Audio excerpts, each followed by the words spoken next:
Data that are discussed in this video are taken from annual report, presentation, and call transcript available on NSE and BSE website. Investments are subject to market risks. Read all scheme-related documents carefully before investing. Welcome to module 3। इस module में हम power sector analysis को final practical level पर ले जाएंगे। आज हम समझेंगे ट्रांसमिशन एसेट्स को कैसे एनालाइज करना चाहिए, फिर देखेंगे interest rate cycle power companies के रिटर्न्स और प्रोजेक्ट इकोनॉमिक्स को कैसे इम्पैक्ट करता है। उसके बाद हम क्रॉस बॉर्डर पावर ट्रेड समझेंगे जो फ्यूचर ग्रोथ अपॉर्चुनिटी बन सकता है, और एंड में हम बिगिनर फ्रेमवर्क और फाइनल टेकअवेज कवर करेंगे। गोल सिंपल है, पावर सेक्टर को सिर्फ थ्योरी के लेवल पर नहीं बल्कि इन्वेस्टर और एनालिस्ट के प्रैक्टिकल फ्रेमवर्क से समझना। चलिए मॉड्यूल 3 स्टार्ट करते हैं। अब समझते हैं ट्रांसमिशन एसेट्स का कॉस्ट स्ट्रक्चर। ट्रांसमिशन बिजनेस में कंपनी को लार्ज ट्रांसमिशन लाइंस, सबस्टेशंस और ग्रिड इंफ्रास्ट्रक्चर बिल्ड करना पड़ता है, इसलिए स्टार्टिंग फेज में कैपेक्स काफ़ी हाई रहता है और एक लार्ज एसेट बेस क्रिएट होता है। ऑपरेटिंग एक्सपेंसेस रिलेटिवली स्टेबल रहते हैं।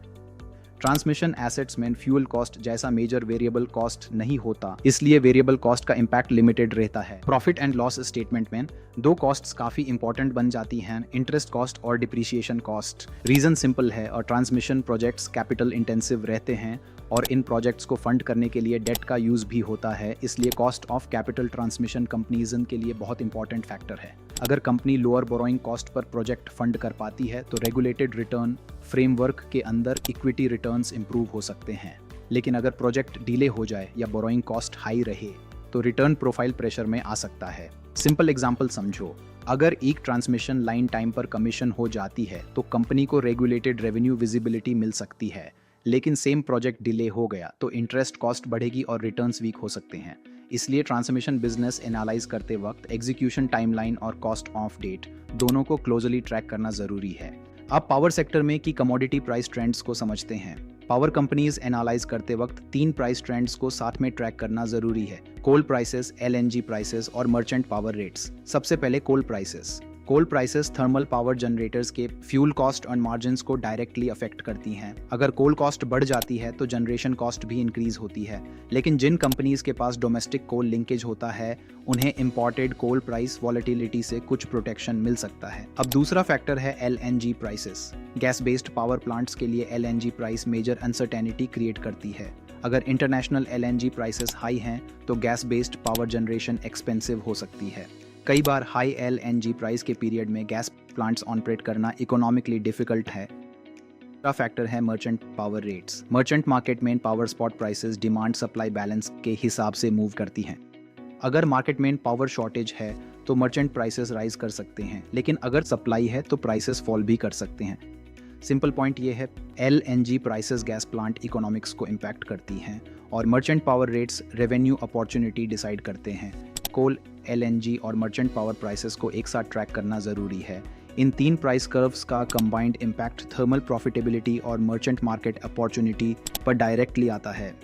अब रिन्यूएबल टैरिफ ट्रेंड्स को समझते हैं। रिन्यूएबल प्रोजेक्ट्स में टैरिफ जनरली कॉम्पिटिटिव बिडिंग के थ्रू डिसाइड होता है। कंपनी ऑक्शन में बिड करती है और जिस टैरिफ पर प्रोजेक्ट विन होता है वही लॉन्ग टर्म रेवेन्यू बेस बन जाता है। टेक्नोलॉजी इंप्रूवमेंट के साथ सोलर मॉड्यूल्स, विंड इक्विपमेंट और एग्जीक्यूशन एफिशिएंसी बेटर हुई है। इसी वजह से रिन्यूएबल टैरिफ्स टाइम के साथ लोअर साइड पर मूव कर सकते हैं, लेकिन यहाँ एक इम्पॉर्टेंट रिस्क भी समझना जरूरी है।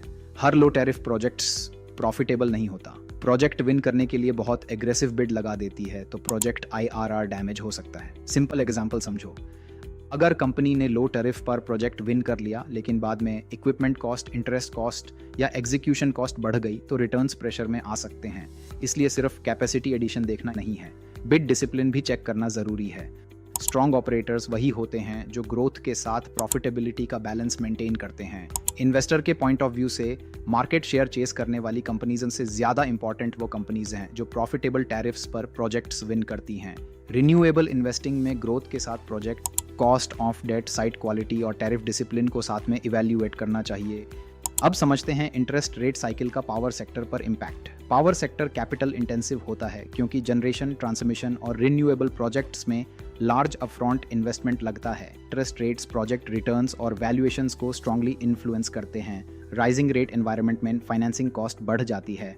जब बोरोइंग कॉस्ट हाई होती है तो प्रोजेक्ट आईआरआर कंप्रेस हो सकता है, इक्विटी रिटर्न्स रिड्यूस हो सकते हैं और नए इन्वेस्टमेंट्स स्लो पड़ सकते हैं। स्टेबल रेट पीरियड में फाइनेंसिंग कॉस्ट प्रेडिक्टेबल रहती है। इससे प्रोजेक्ट प्लानिंग, एग्जीक्यूशन और रिटर्न एक्सपेक्टेशंस को बेटर विजिबिलिटी मिलती है। फॉलिंग रेट एनवायरनमेंट में रीफाइनेंसिंग अपॉर्चुनिटीज ओपन होती हैं। कंपनी एग्जिस्टिंग डेट को लोअर कॉस्ट पर रीफाइनेंस करे तो इंटरेस्ट कॉस्ट रिड्यूस हो सकती है। इससे प्रोजेक्ट इकोनॉमिक्स इंप्रूव हो सकती है और एक्सपेंशन एक्सेलरेट हो सकता है। सिंपल पॉइंट ये है, पावर सेक्टर में इंटरेस्ट रेट साइकिल एक हिडन प्रॉफिट लेवर की तरह काम करता है। इसलिए कंपनी एनालाइज करते वक्त debt level, cost of debt, refinancing opportunity और कैपिटल एलोकेशन को क्लोजली ट्रैक करना चाहिए। अब इंपोर्ट डिपेंडेंसीज को समझते हैं। पावर सेक्टर में कुछ एरियाज इंपोर्टेड फ्यूल और इंपोर्टेड इक्विपमेंट पर डिपेंड करते हैं। सबसे पहले इंपोर्टेड कोल। कुछ कोस्टल थर्मल प्लांट्स इंपोर्टेड कोल यूज करते हैं, मेनली लॉजिस्टिक्स या कोल क्वालिटी रिक्वायरमेंट। रिस्क सिर्फ कोल प्राइस का नहीं होता, फॉरेन एक्सचेंज मूवमेंट भी इंपॉर्टेंट फैक्टर बन जाता है। अगर रुपी डिप्रिशिएट होता है तो इंपोर्टेड कोल का लैंडेड कॉस्ट बढ़ सकता है। दूसरा एरिया है LNG for gas plants. India में डोमेस्टिक गैस अवेलेबिलिटी लिमिटेड रह सकती है, इसलिए many gas based plants imported LNG पर डिपेंड करते हैं।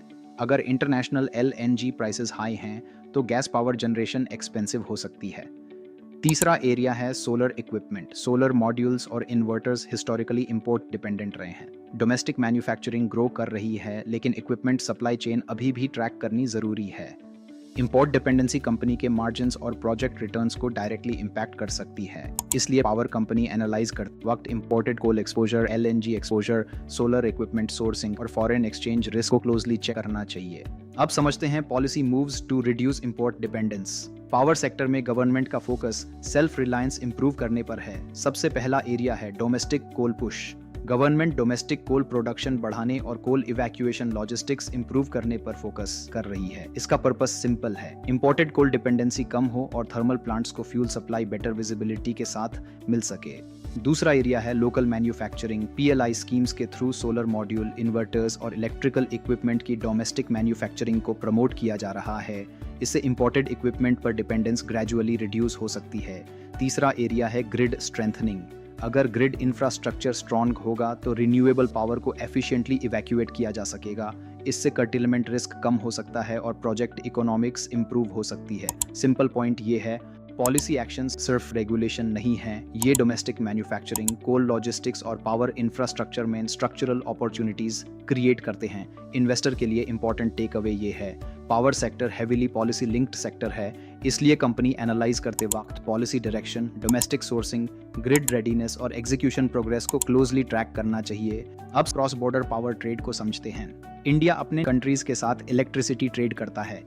इसमें नेपाल, भूटान, बांग्लादेश और म्यांमार जैसे कंट्रीज इंपॉर्टेंट रोल प्ले करते हैं। सिंपल टर्म्स में, अगर एक कंट्री के पास सरप्लस पावर अवेलेबल है और दूसरी कंट्री में डिमांड हाई है तो इलेक्ट्रिसिटी ट्रेड के through supply demand mismatch balance किया जा सकता है। इसका बेनिफिट रीजनल लेवल पर दिखता है। पावर शॉर्टेज वाले रीजन को सपोर्ट मिल सकता है और सरप्लस पावर वाले रीजन को बेटर रेवेन्यू अपॉर्चुनिटी मिल सकती है। आज के टाइम पर cross border power trade volumes relatively small हैं, लेकिन फ्यूचर पोटेंशियल स्ट्रांग हो सकता है। रीजन है better grid connectivity, policy support और रीजनल इलेक्ट्रिसिटी मार्केट का ग्रेजुअल डेवलपमेंट। अगर ट्रांसमिशन लिंक्स और ग्रिड कोऑर्डिनेशन इंप्रूव होता है तो India regional power trading hub के रूप में स्ट्रॉन्गर पोजीशन बिल्ड कर सकता है। इन्वेस्टर के पॉइंट ऑफ व्यू से ये करंट बिजनेस का वेरी लार्ज पार्ट नहीं है, लेकिन लॉन्ग टर्म में क्रॉस बॉर्डर ट्रेड एक इंपॉर्टेंट ग्रोथ थीम बन सकता है। इसलिए पावर सेक्टर एनालाइज करते वक्त रीजनल ग्रिड इंटीग्रेशन और क्रॉस बॉर्डर पॉलिसी डायरेक्शन को इग्नोर नहीं करना चाहिए। अब समझते हैं पावर सेक्टर को रेगुलेट कौन करता है। पावर सेक्टर रेगुलेशन से डीपली इन्फ्लुएंस्ड है, इसलिए रेगुलेटरी फ्रेमवर्क समझना इंपॉर्टेंट है। सबसे पहले आते हैं CERC और SERC। CERC का फुल फॉर्म है सेंट्रल इलेक्ट्रिसिटी रेगुलेटरी कमीशन। ये सेंट्रल और स्टेट लेवल पर टैरिफ्स सेट करते हैं, अप्रूवल्स देते हैं और डिस्प्यूट्स रिजॉल्व करते हैं। नेक्स्ट आता है ministry of power. Ministry of power national policy बनाता है, सेक्टर डायरेक्शन डिफाइन करता है और इम्प्लीमेंटेशन को ओवरसी करता है। रिन्यूएबल एनर्जी साइड पर MNRE इंपॉर्टेंट रोल प्ले करता है। MNRE का फुल फॉर्म है ministry of new and renewable energy. ये सोलर, विंड और अदर रिन्यूएबल एनर्जी पॉलिसीज को ड्राइव करता है। फिर आती है CEA यानी central electricity authority. CEA planning, technical standards और ग्रिड कोऑर्डिनेशन जैसे एरियाज हैंडल करता है। सिंपल पॉइंट ये है, पावर सेक्टर सिर्फ डिमांड और सप्लाई से मूव नहीं करता। रेगुलेशन भी profit potential, risk allocation, tariff visibility और रिटर्न प्रोफाइल को डायरेक्टली इन्फ्लुएंस करता है। इसलिए पावर कंपनी एनालाइज करते वक्त regulator, policy direction, tariff rules और अप्रूवल प्रोसेस को क्लोजली समझना जरूरी है। अब डिस्कॉम रिफॉर्म्स को समझते हैं और मार्केट्स इन्हें इतना क्लोजली क्यों ट्रैक करते हैं। पावर सेक्टर में डिस्कॉम्स कैश कलेक्शन का सेंट्रल पॉइंट होते हैं। अगर डिस्कॉम फाइनेंशियली वीक है तो generator, transmission companies and equipment suppliers तक पेमेंट डिले का इम्पैक्ट पहुंच सकता है। इसलिए डिस्कॉम हेल्थ पूरे पावर इकोसिस्टम के लिए इंपॉर्टेंट है। रिफॉर्म्स का पहला फोकस एरिया है loss reduction. Government SC-HMEs A, T and C losses को रिड्यूस करने के लिए टारगेट्स और टाइमलाइंस सेट करती हैं। अगर लॉसेस कम होते हैं, बिलिंग इंप्रूव होती है और कलेक्शन एफिशिएंसी बेटर होती है। दूसरा मेजर रिफॉर्म एरिया है smart metering. Smart meters billing accuracy improve कर सकते हैं और कमर्शियल लॉसेस को बेटर मॉनिटर कर सकते हैं। तीसरा इंपॉर्टेंट एरिया है payment discipline. Letters of credit और मैकेनिज्म्स जनरेटर्स को टाइमली पेमेंट सपोर्ट करते हैं। सिंपल पॉइंट ये है, अगर डिस्कम रिफॉर्म्स सक्सेसफुल होते हैं तो पूरे सेक्टर का कैश फ्लो इंप्रूव हो सकता है, जनरेटर्स को बेटर कलेक्शंस मिल सकती हैं, ट्रांसमिशन कंपनीज का पेमेंट रिस्क रिड्यूस हो सकता है और सेक्टर का ओवरऑल रिस्क प्रीमियम लोअर हो सकता है। इसी वजह से successful discom reforms power sector री रेटिंग का इंपॉर्टेंट ट्रिगर बन सकते हैं। आप समझते हैं RPO और ग्रीन टारगेट्स। RPO का फुल फॉर्म है renewable purchase obligation. Simple words में ये एक पॉलिसी बैक्ड डिमांड एंकर है फॉर रिन्यूएबल एनर्जी। किस फ्रेमवर्क के अंडर डिस्कॉम्स को मिनिमम अमाउंट में रिन्यूएबल पावर परचेज करनी पड़ती है। मतलब रिन्यूएबल एनर्जी के लिए डिमांड सिर्फ मार्केट प्रेफरेंस पर डिपेंड नहीं करती, उसके पीछे पॉलिसी सपोर्ट भी होता है। इसका पर्पस रिन्यूएबल पावर यूसेज को स्टेप बाय स्टेप पुश करना है ताकि पावर मिक्स में क्लीन एनर्जी का शेयर स्टेडीली इंक्रीज हो सके। अगर डिस्कॉम्स टारगेट्स मीट नहीं करते तो नॉन कंप्लायंस पेनल्टीज अप्लाई हो सकती हैं। यही एनफोर्समेंट रिन्यूएबल डिमांड को स्ट्रॉन्गर विजिबिलिटी देता है, क्योंकि उन्हें long term capacity addition plan करने में कॉन्फिडेंस मिलता है। इन्वेस्टर के पॉइंट ऑफ व्यू से भी RPO इंपॉर्टेंट मेट्रिक है, क्योंकि ये डिमांड रिस्क को रिड्यूस करता है और रिन्यूएबल प्रोजेक्ट्स के लॉन्ग टर्म ग्रोथ आउटलुक को सपोर्ट करता है। सिंपल टेक अवे ये है, RPO रिन्यूएबल सेक्टर के लिए policy backed demand support provide करता है। इसलिए रिन्यूएबल कंपनीज एनालाइज करते वक्त ग्रीन टारगेट्स, RPO कंप्लायंस और डिस्कॉम डिमांड विजिबिलिटी को क्लोजली ट्रैक करना चाहिए। जनरेशन कंपनीज के की मैट्रिक्स को समझते हैं। जनरेशन कंपनी एनालाइज करते वक्त सिर्फ इंस्टॉल्ड कैपेसिटी देखना इनफ नहीं है, हमें ये समझना होता है कि प्लांट कितना एफिशिएंटली ऑपरेट कर रहा है, रेवेन्यू कितना स्टेबल है और कैश कलेक्शन कितनी स्ट्रॉन्ग है। पहला मेट्रिक है PLF ट्रेंड। PLF बताता है कि प्लांट अपनी कैपेसिटी का कितना इफेक्टिव यूज कर रहा है। Sustained high PLF strong utilisation, बेहतर ऑन ऑपरेशनल परफॉर्मेंस और हेल्दी पावर डिमांड का सिग्नल देता है। दूसरा मेट्रिक है फ्यूल कॉस्ट पर यूनिट। ये बताता है कि कंपनी को एक एक यूनिट ऑफ पावर जनरेट करने के लिए फ्यूल कॉस्ट कितनी आ रही है। इससे फ्यूल एफिशिएंसी और PPA पास थ्रू इफेक्टिवनेस समझने में हेल्प मिलती है। तीसरा मेट्रिक है PPA versus merchant mix. PPA revenue ज़्यादा स्टेबल होता है क्योंकि टैरिफ कॉन्ट्रैक्ट के थ्रू डिसाइड रहता है।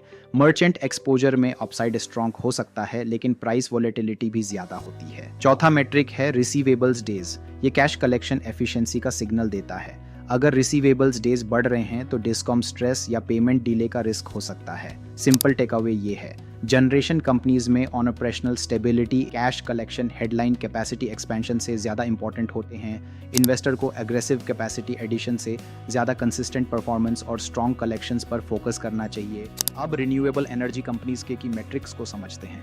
रिन्यूएबल कंपनी एनालाइज करते वक्त सिर्फ कैपेसिटी ग्रोथ देखना नहीं है। पहला मेट्रिक है CUF ट्रेंड। ये एक्चुअल जनरेशन को इंस्टॉल्ड कैपेसिटी के कंपैरिजन में मेजर करता है। अगर CUF स्ट्रॉन्ग और कंसिस्टेंट है तो प्रोजेक्ट परफॉर्मेंस हेल्दी सिग्नल देता है। दूसरा मेट्रिक है tariff discipline. Company profitable tariffs and projects win कर रही है, सिर्फ मार्केट शेयर के लिए एग्रेसिव लो बिड्स लगा रही है, ये चेक करना ज़रूरी है। Curtailment risk. कर्टेलमेंट का मतलब है प्लांट पावर जनरेट कर सकता है लेकिन ग्रिड उस पावर को एब्जॉर्ब नहीं कर पा रही। इससे जनरेशन लॉस, रेवेन्यू लॉस और प्रोजेक्ट रिटर्न्स पर प्रेशर आ सकता है। चौथा मेट्रिक है counter party quality. Buyer financially strong है या वीक, ये पेमेंट रिलायबिलिटी डिसाइड करता है। सिंपल टेक अवे ये है, रिन्यूएबल इन्वेस्टिंग में कैपेसिटी ग्रोथ इंपॉर्टेंट है, लेकिन project quality, tariff discipline, curtailment risk और कैश कलेक्शन इक्वली इंपॉर्टेंट हैं। ट्रांसमिशन कंपनीज के की मैट्रिक्स को समझते हैं। ट्रांसमिशन बिजनेस स्टेबल लगता है, लेकिन एनालिसिस के लिए कुछ मैट्रिक्स क्रिटिकल होते हैं। पहला मैट्रिक है रेगुलेटेड एसेट बेस ग्रोथ। जितना एसेट बेस स्टेडी एक्सपेंड होता है, उतनी long term earnings visibility improve होती है। दूसरा मेट्रिक है project execution timeline. Transmission projects में रेवेन्यू कमीशनिंग के बाद स्टार्ट होता है। अगर प्रोजेक्ट डिले हो गया तो रेवेन्यू भी डिले होगा, इंटरेस्ट कॉस्ट बढ़ेगी और प्रोजेक्ट आईआरआर प्रेशर में आ सकता है। तीसरा मेट्रिक है अवेलेबिलिटी परफॉर्मेंस। ट्रांसमिशन कंपनीज के लिए लाइन अवेलेबिलिटी बहुत इंपॉर्टेंट है।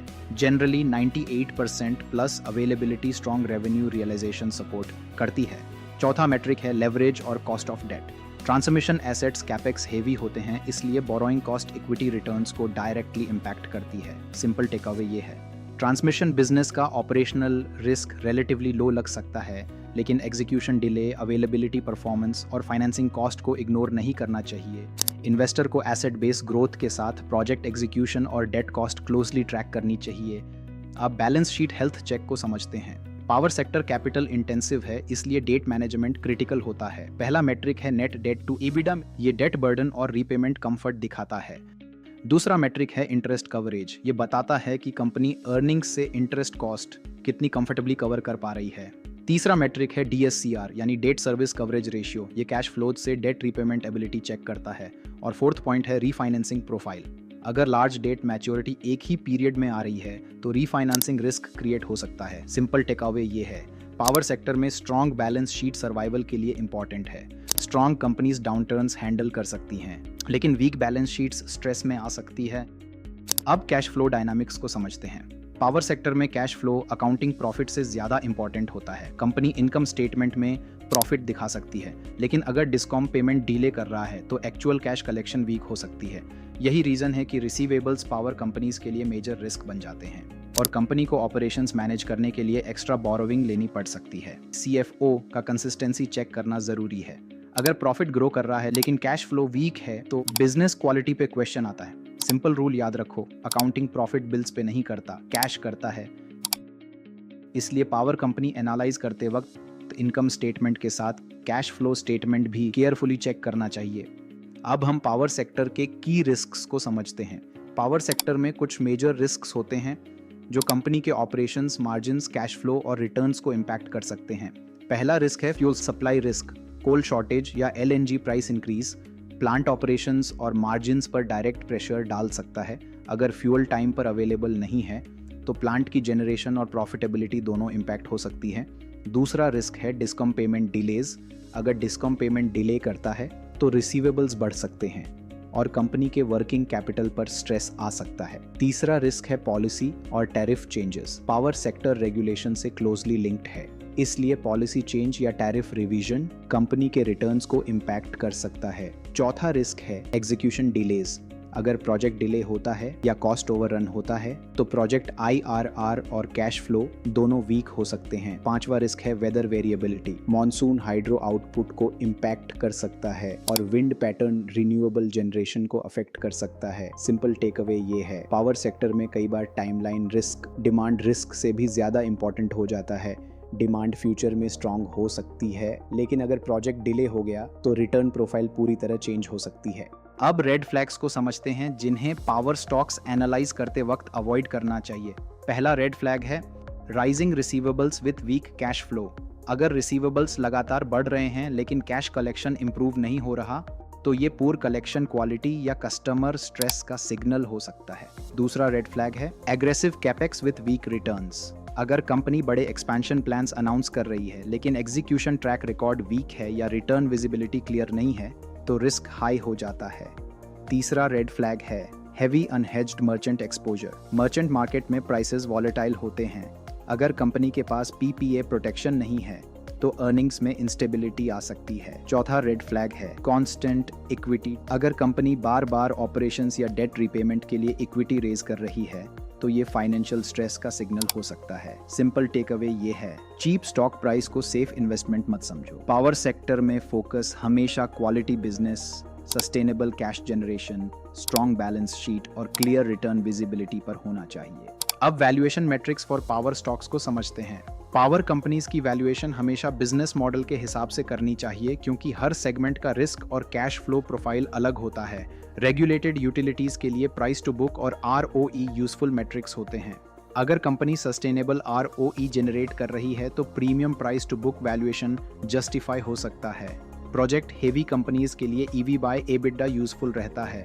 क्योंकि ऐसे बिजनेसेस में इक्विटी और डेट दोनों फंडिंग का रोल इम्पॉर्टेंट होता है। इंफ्रास्ट्रक्चर एसेट्स के लिए DCF और IRR एनालिसिस ज़्यादा सूटेबल रहता है। ऐसे प्रोजेक्ट्स में कैश फ्लोज कई सालों में आते हैं, इसलिए long term return visibility check करनी पड़ती है। सिंपल टेक अवे ये है, पावर स्टॉक्स में वैल्यूएशन मेट्रिक ब्लाइंडली यूज नहीं करना चाहिए। पहले बिजनेस मॉडल समझो, फिर राइट वैल्यूएशन मेथड अप्लाई करो। Cash flow, visibility, balance sheet strength और रिटर्न क्वालिटी डिसाइड करते हैं कि प्रीमियम वैल्यूएशन जस्टिफाइड है या नहीं। अब समझते हैं कि कुछ पावर स्टॉक्स प्रीमियम वैल्यूएशन पर क्यों ट्रेड करते हैं। पावर सेक्टर में प्रीमियम सिर्फ ग्रोथ की वजह से नहीं मिलता। मार्केट उन कंपनीज को प्रीमियम देता है जिनके कैश फ्लोज प्रेडिक्टेबल होते हैं। लॉन्ग टर्म PPA या regulated returns future earnings visibility provide करते हैं। Stable cash flows, strong counter parties, reliable generation और बेटर पेमेंट डिसिप्लिन से आते हैं। एग्जीक्यूशन ट्रैक रिकॉर्ड भी बहुत इंपॉर्टेंट है। अगर कंपनी प्रोजेक्ट्स टाइम पर और बजट के अंदर कंप्लीट करती है तो मार्केट का कॉन्फिडेंस बढ़ता है। स्ट्रॉन्ग बैलेंस शीट डाउनटर्न्स और रेट साइकिल्स के दौरान प्रोटेक्शन देती है। सिंपल टेक अवे ये है, पावर सेक्टर में मार्केट सिर्फ ग्रोथ को रिवॉर्ड नहीं करता। Market predictability, execution quality, cash flow visibility और बैलेंस शीट स्ट्रेंथ को रिवॉर्ड करता है। अब फाइनल बिगिनर फ्रेमवर्क को समझते हैं। पावर सेक्टर एनालाइज करते वक्त फ्रेमवर्क सिंपल रखना चाहिए। पहला स्टेप है सेगमेंट आइडेंटिफाई करना। कंपनी जनरेशन में है, ट्रांसमिशन में है, डिस्ट्रीब्यूशन में है या रिन्यूएबल्स में, ये पहले क्लियर होना चाहिए, क्योंकि हर सेगमेंट की इकोनॉमिक्स, रिस्क प्रोफाइल और रिटर्न स्ट्रक्चर अलग होता है। दूसरा स्टेप है रेवेन्यू मॉडल समझना। रेवेन्यू PPA से आ रहा है, रेगुलेटेड रिटर्न्स से आ रहा है या मर्चेंट मार्केट एक्सपोजर से, ये वैल्यूएशन और रिस्क दोनों डिसाइड करता है। तीसरा स्टेप है की ड्राइवर्स ट्रैक करना। फ्यूल कॉस्ट, PLF या CUF, रिसीवेबल्स कलेक्शन और डेट लेवल्स को रेगुलरली मॉनिटर करना चाहिए। चौथा स्टेप है क्वालिटी और पेशेंस को प्रेफरेंस देना। Power sector infrastructure style business है, इसलिए proven execution, strong balance sheet और लॉन्ग टर्म व्यू इंपॉर्टेंट होते हैं। फाइनल टेक अवे ये है, पावर सेक्टर में प्रेडिक्शन से ज्यादा प्रोसेस इंपॉर्टेंट है। Short term price movement chase करने के बजाय business quality, financial health, cash flow visibility और सस्टेनेबल एडवांटेजेस पर फोकस करना चाहिए। सिंपल कंक्लूजन ये है कि पावर सेक्टर इंडिया की लॉन्ग टर्म डेवलपमेंट स्टोरी का कोर पार्ट है, लेकिन सही एनालिसिस के लिए segment economics, regulation, cash flow और बैलेंस शीट रिस्क को प्रॉपर्ली समझना जरूरी है। आज के लिए बस इतना ही। इस सेशन में हमने पावर सेक्टर को सिंपल, स्ट्रक्चर्ड और प्रैक्टिकल वे में समझा। अगर आपको ये वीडियो यूजफुल लगा हो तो वीडियो को लाइक करें और चैनल को सब्सक्राइब करना ना भूलें। हम अगले सेशन में ऐसे ही किसी और इम्पोर्टेंट सेक्टर को सिंपल फ्रेमवर्क के साथ समझेंगे। थैंक यू और मिलते हैं नेक्स्ट सेक्टर में।